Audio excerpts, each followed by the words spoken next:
हम एक मार्ग चुन लें। इस संसार में उत्थान और पतन के दो मार्ग हैं जो परस्पर विरोधी दिशाओं में चलते हैं। इनमें से एक को परमार्थ, दूसरे को स्वार्थ कहा गया है। इतने ही पुण्य, पाप, श्रेय, प्रेय आदि नामों से पुकारते हैं। प्रशंसा और निंदा के, स्वर्ग और नरक के, शांति और अशांति के मार्ग भी यही हैं। इनमें से मनुष्य स्वेच्छापूर्वक अपने लिए किसी को भी चुन सकता है और अपना भविष्य सुख शांतिमय या क्लेश कलहमय बना सकता है। श्रेय मार्ग पर चलते हुए मनुष्य मानवता की महानता को अपनाकर अंत में देवत्व तक जा पहुंचता है और स्वर्गीय आनंद की परिस्थितियों का रसास्वादन करता है। इसके विपरीत प्रिय मार्ग पर चलते हुए मनुष्य अपने पद से च्युत होकर पशुता का वर्ण करता है और अंत में असुरता की स्थिति में पहुंचकर नरक जैसी अशांत एवं शुद्ध मनोदशा के उद्वेगों में झुलसने लगता है। यह जानते हुए भी कि स्वार्थ का परिणाम दुख और परमार्थ का सुख होता है, लोग आमतौर पर वही गलती दोहराते रहते हैं। परमार्थ का मार्ग छोड़कर स्वार्थ के मार्ग पर चलते हैं। श्रेय को अपनाने की इच्छा रहते हुए भी प्रेय की ओर ही मन लगता है और मन में संकोच, अति लज्जा एवं आशंका रहते हुए भी पैर उसी दिशा में बढ़ने लगते हैं। सुख का मार्ग छोड़कर दुख की ओर, स्वर्ग का मार्ग छोड़कर नरक की ओर चलने के लिए जो शक्ति विवश कर देती है, उसी का नाम माया या अविद्या है। धर्म ग्रंथों में माया एवं अविद्या की निंदा की गई है और इनके चुंगल में फंसे हुए जीव को भर्त्सना की दृष्टि से देखा गया है।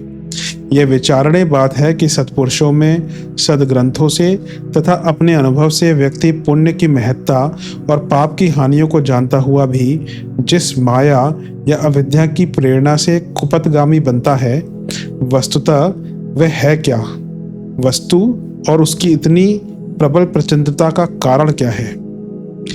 अनीति की विशेषता यह है कि उससे तुरंत लाभ होता है, किंतु पीछे कठिनाइयां उत्पन्न होती हैं। इसके विपरीत नीति का मार्ग ऐसा है जिस पर चलने वाले को आरंभ में तप, त्याग करना पड़ता है और पीछे देर से उसके लाभ दृष्टिगोचर होते हैं। अदूरदर्शी लोगों को तुरंत का लाभ दिखाई पड़ता है और देर के लाभ तक ठहर सकने योग्य उनमें धैर्य एवं साहस नहीं होता।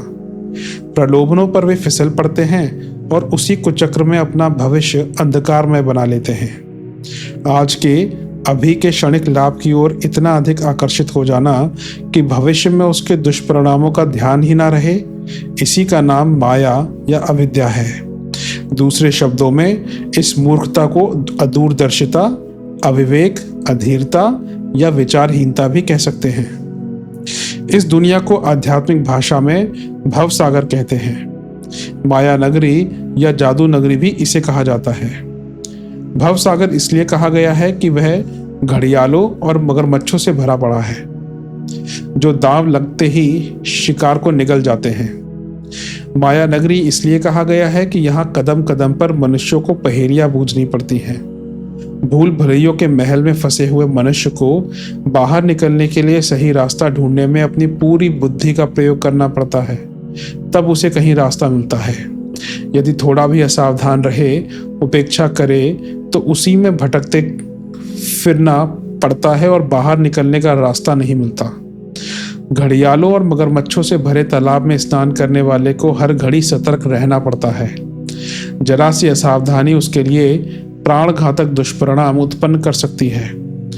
जादू की नगरी इसलिए कहा जाता है कि यहाँ हर चीज के दो रूप हैं, बाहर कुछ और भीतर कुछ और।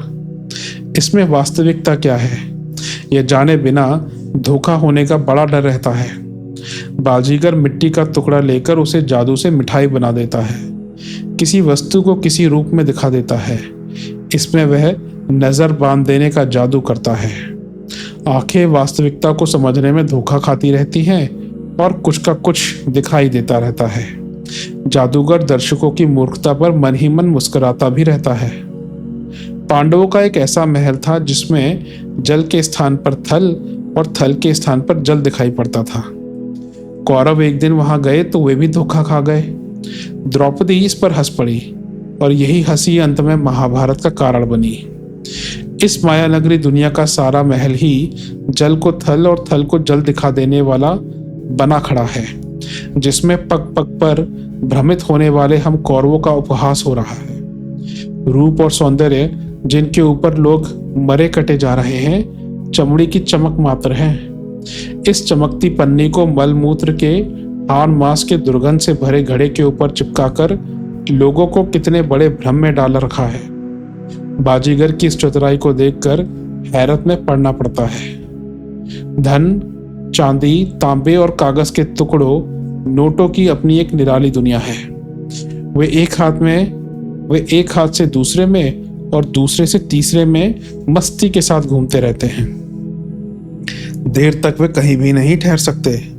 फिर भी लोग सोचते रहते हैं कि हमारे पास इतना धन जमा है, हम इतने धन के स्वामी हैं।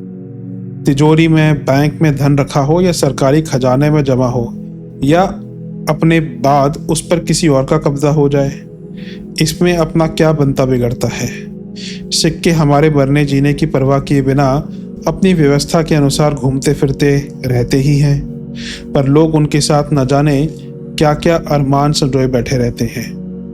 जमीन जायदाद, सोना चांदी तथा आवश्यक वस्तुएं एक की मालिकी में से दूसरे के हाथ जाती रहती हैं। वे वस्तुएं ज्यों की त्यों रहती हैं। स्वामित्व जताने वाले एक के बाद दूसरे तीसरे आते हैं और मरते खपते चले जाते हैं। जाने वालों में से हर एक खाली हाथ प्रयाण करता है। फिर भी जिसे मरने वाले का उत्तराधिकार मिलता है, वह सोचता है कि मुझे दौलत मिल गई। दौलत हंसती है कि बेवकूफ, तू जितना सदुपयोग कर ले उतना तेरा लाभ है। जमा हुई संपदा तो तीसरे, चौथे, पांचवें, छठवें को उसी क्रम से हस्तांतरित होती रहेगी जैसे तुझे होती आई है। दौलत मुस्कुराती है, पर बेचारा भोला दर्शक यह सब समझ नहीं पाता और अपने धनी होने के अभिमान में इतराता फिरता है। जादू की नगरी में लोग व्यर्थ ही बावले बने फिरते हैं। काम और लोभ के वशीभूत होकर, वासना और तृष्णा से ग्रसित होकर हम क्या क्या अनर्थ नहीं करते। होली के दिनों में रास्तागीरों का मजाक बनाने के लिए कई मंचले लोग ऐसा करते हैं कि सड़क पर रुपया, अठन्नी आदि कोई सिक्का मजबूत मसाले से चिपका देते हैं। रास्तागीर उसे देखता है और ललचाता है। लोगों की आंख बचाकर उस पड़े हुए सिक्के को उठा ले जाने का उपक्रम करता है। उठाने की कोशिश करता है तो वह चिपका हुआ सिक्का उखड़ता ही नहीं। इस लालच पर व्यंग्य करते हुए वे मंचले लोग हंस पड़ते हैं, जिनने ये चालाकी कर रखी थी। बेचारा रास्तागीर अपना उपहास सहता हुआ सिट पिटाता मुंह लेकर खींचता हुआ चला जाता है। ऐसा ही मजाक हम सब के साथ ये जादू की दुनिया करती रहती है। रूप और सौंदर्य पर मोहित होकर मनुष्य विकारग्रस्त होता है। इस विकार में उसे मिलता कुछ नहीं, नष्ट बहुत होता है। मानसिक शांति, स्वास्थ्य, पौरुष एवं भविष्य सभी कुछ दांव पर लगाकर वह इस रूप सौंदर्य को हड़पना चाहता है, पर वह अपनी जगह पर ही बना रहता है। हड़पने से कुछ नहीं आता, केवल अपना जीवन इस पर निचुड़ जाने की हानि उठाकर भोला दर्शक हाथ मलकर पछताता रह जाता है। धन की भी यही बात है। जमीन, तिजोरी, बैंक और कारखाने में अपनी समझी जाने वाली दौलत को छोड़कर लोग खाली हाथ चले जाते हैं। यह माया जिसमें भ्रमित होकर मनुष्य तुरंत के छोटे लाभ के लिए भविष्य को अंधकार में बना लेता है, कोई बाहरी शक्ति या देवी दानवी नहीं है, मनुष्य की दूरदर्शिता ही है। दूरगामी परिणामों की चिंता न करते हुए तुरंत लाभ सोचने से मनुष्य दुष्कर्म करने पर उतारू होता है। किंतु यदि उसका सोचना इस ढंग से हो कि मुझे स्थायी शांति किस प्रकार मिल सकती है, तो उसका दृष्टिकोण बिल्कुल ही दूसरे ढंग का हो जाएगा। तब वह उस तरह सोचेगा जैसे बुद्धिमान सोचते हैं और वैसा करेगा जैसे भले मानस करते हैं। चरित्र का आधार यह दूरदर्शितापूर्ण दृष्टिकोण ही है। संसार की सुख शांति इसी बुद्धिमत्ता के विकास पर निर्भर है। युग निर्माण योजना के अंतर्गत सभ्य समाज की रचना का जो हमारा लक्ष्य है, उसकी पूर्ति का प्रधान अवलंबन यह है कि मनुष्य दूरदर्शी बने, आज का कार्य करने से पूर्व कल की संभावनाओं का ध्यान रखे, विवेक से काम ले, वह करे जो करने योग्य हो, वह सोचे जो सोचने योग्य हो, जो उचित जचे उसे अपनाए और जो अनुचित दिखाई दे उससे अलग हो जाए। अनीति के मार्ग पर दिखाई देने वाले प्रलोभनों की और उस तरफ दौड़ने वाले मन को कड़ी लगाम लगाकर रोक सकने लायक वीरता जिसमें होगी, वही योद्धा जीवन संग्राम में विजय प्राप्त करेगा। लक्ष्य की पूर्णता का श्रेय अधिकारी वही बन सकेगा जो भविष्य के सुंदर सपनों का संसार बनाने के लिए आज कष्ट उठाने को तैयार है। वही तपस्वी अपनी साधना का वरदान कल उपलब्ध करेगा जिसने आज नीरस दिखने वाले कार्यक्रम को भी, कठिन दिखने वाले मार्ग को भी भविष्य की उज्जवल आशाओं को ध्यान में रखते हुए अपनाने का साहस दिखाया है। वही वस्तुतः इस संसार में धीरवान महापुरुष कहलाने का अधिकारी बन सकता है। ऐसे धीरवीर लोगों के द्वारा ही यह धरती शोभा प्राप्त करती है। उन्हीं के प्रताप से यह लोग स्वर्गलोक बनता है। वे ही अपने पराक्रम से युग का परिवर्तन एवं निर्माण किया करते हैं। समाज की रचना के ईंट चूने का काम वे धीरे धीरे ही पूरा किया करते हैं। आज उन्हीं को ढूंढा जाना और उन्हीं का निर्माण किया जाना आवश्यक प्रतीत हो रहा है। ओछी बुद्धि होने के कारण ही किसी व्यक्ति को ओछा कहा जाता है।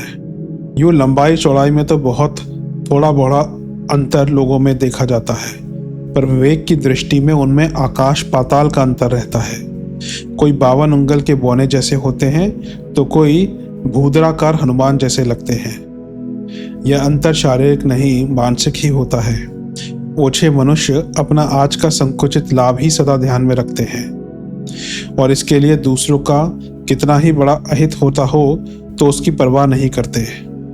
जिन्हें दूरदर्शिता प्राप्त है, जिनका विवेक जागृत हो गया, वे महान कहलाते हैं। उनकी दृष्टि सुविस्तृत दूरी तक देख सकने में समर्थ होती है।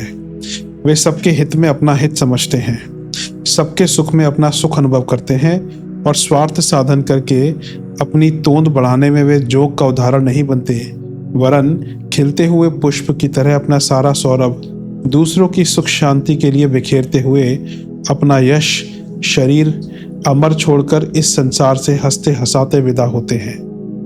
जीवन की यही सार्थकता है और इसे प्राप्त वे ही कर पाते हैं जो महान है, जिनका दृष्टिकोण विशाल एवं महान है। माया से विरत विवेकशील और ज्ञानी विज्ञानी वे ही हैं जिन्होंने ओछेपन को ठुकरा देने और महानता को छाती पर धारण करने का साहस दिखाया। वीरों की पूजा सर्वदा सर्वत्र होती है। भगवान राम और कृष्ण इस वीरता के कारण ही पूजे जाते हैं। भगवान के दरबार से पग पग पर फिसलने वाले लुंज पुंज लोगों के लिए नहीं है, केवल उनके लिए सम्मान का स्थान मिल सकता है जो अंगद की तरह पैर जमाकर अपनी महानता, वीरता एवं उत्कृष्टता का प्रमाण प्रस्तुत कर सके। मुक्ति तो उनके लिए एक तुच्छ उपहार मात्र है। स्वर्ग तो उन्हें अनायास ही मिलने वाला है। कांटे की नोक में लगे हुए जरा से आटे का लोभ मछली संवरण नहीं कर पाती और अपनी जान से हाथ धो बैठती है। जाल में बिखरे हुए जरा से दोनों की अपेक्षा यदि भोली चिड़िया कर सकी होती तो फड़फड़ा फड़फड़ा कर मरने की विपत्ति से वह बच सकती थी। दीपक के रूप पर मुग्ध होकर आगा पीछा ना सोचने वाला पतंगा आखिर पाता क्या है? खुद भी जल मरता है और दीपक को भी बुझा देता है। रस का लोभी भौरा कमल की पंखुड़ियों में बंद होकर हाथी का कलेवा बन जाता है। ठग आरंभ में थोड़ा लालच दिखाकर अंत में किसी भोले आदमी को बुरी तरह मूड लेते हैं।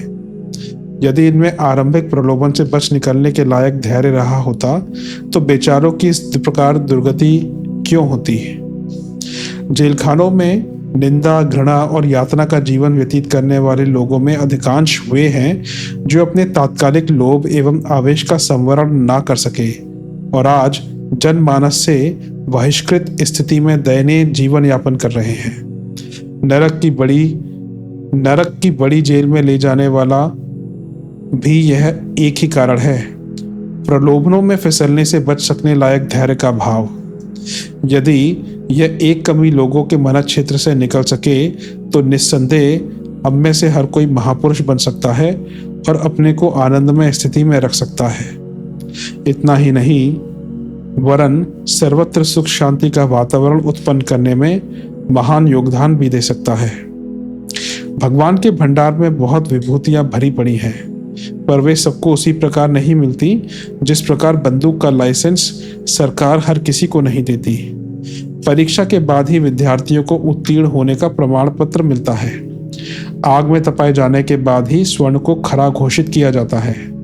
किसान साल भर तक अपने शरीर और धन को मिट्टी में मिलाए रखने के बाद ही फसल की अनराशि का अधिकारी बनता है। माली को कितने दिन तक कितने धैर्यपूर्वक पौधों की सेवा करनी पड़ती है, तब वे फल देने वाले विशाल वृक्ष बनते हैं। कागज का महल एक दिन में खड़ा हो सकता है, पर विशाल बांध बनाने का निर्माण कार्य तो वर्षों में पूरा हो पाता है। चोरी बेईमानी में अपने व्यक्तित्व की प्रतिष्ठा बेचकर कुछ छोटा सा लाभ कभी भी प्राप्त किया जा सकता है, पर महापुरुष, नररत्न और सफल जीवन, सत्पुरुष कहलाने की महान सफलता तो पग पग पर अपनी महानता को सुरक्षित रखने के लिए तप त्याग करने पर ही प्राप्त हो सकनी संभव होती है।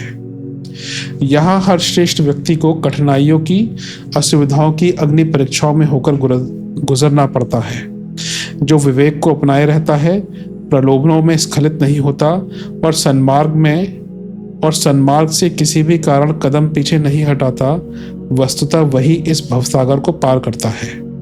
वही माया के जादू से अछूता बचा रहता है और उसी का मानव शरीर धारण करना सार्थक हो पाता है। श्रेय का मार्ग महान है। पुण्य परमार्थ के श्रेष्ठता और महानता के, धार्मिकता और आस्तिकता के पुण्य पथ पर चलना कुछ कठिन नहीं है, और इस दिशा में चलते हुए निरंतर प्राप्त होती रहने वाली शांति को उपलब्ध करना भी कुछ कष्ट साध्य नहीं है। आवश्यकता केवल इतनी ही है कि मनुष्य तुरंत के लोभ को त्याग कर दूरवर्ती परिणामों पर विचार करे और उसी के आधार पर अपनी गतिविधियां विनिर्मित करने के लिए कृत संकल्प एवं कटिबद्ध हो जाए। दोनों मार्ग सामने खुले पड़े हैं।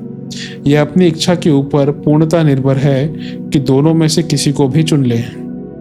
सभ्य समाज की रचना का होना या वर्तमान असभ्यता का और भी दिन दिन अधिक बढ़ते जाना हमारे इसी चुनाव पर निर्भर है।